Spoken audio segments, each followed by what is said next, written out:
నేను చెప్తా ఐఏఎస్ అధికారులకు ఐపీఎస్ అధికారులకు అందరికీ నేను జాంబవంతుల్లా చెప్తున్నాను. మీరు ఐఏఎస్లు, మీరు హనుమంతులు లాంటి వాళ్ళు. మీరు మీ శక్తిని మీరు తెలుసుకోండి. నాకు నిజంగా చాలా ఆనందం వేస్తుంది ఆ మాటలు వింటూ ఉంటే. అలాగే మీ శక్తి కూడా మీరు తెలుసుకోండి. ప్రతి ఒక్క 5 కోట్ల మంది ప్రజలు ఉన్నారు.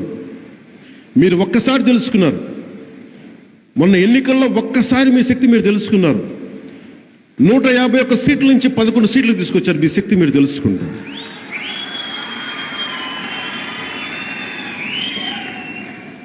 మీరు మీ శక్తిని మర్చిపోకండి. అలాగే మాకు బాధ్యత ఉంటుంది. మేము అధికారుల చేత బలంగా పని చేయించాలి అంటే దానికి మీరు భాగస్వామ్యులైతేనే మేము అధికారుల చేత చేయించగలం. లేదంటే చెట్టుకొకళ్ళు పుట్టుకొకళ్ళు వెళ్ళిపోవచ్చేమో మనకు తెలియదు. నిన్న ఇది చెప్పి నేను ముగిస్తాను. ఎందుకు మీరు భాగస్వామ్యం అవ్వాలి, బాధ్యతగా ఎందుకు ఉండాలని చెప్పడానికి.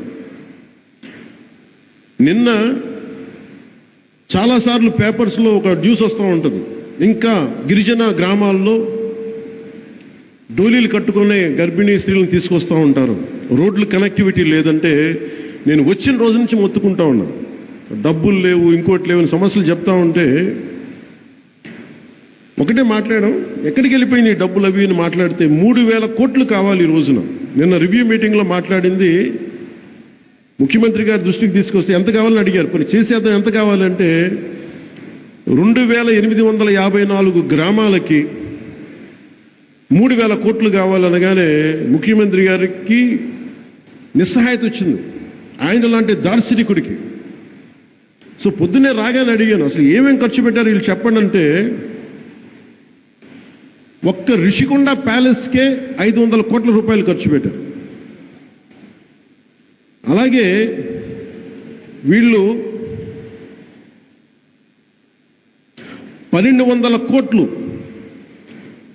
భూహక్కు స్టోన్స్, సరిహద్దు రాళ్ళు వేయడానికి 1,200 కోట్లు. మీరు ఊహించుకొని ఇక్కడే 1,700 కోట్ల రూపాయలు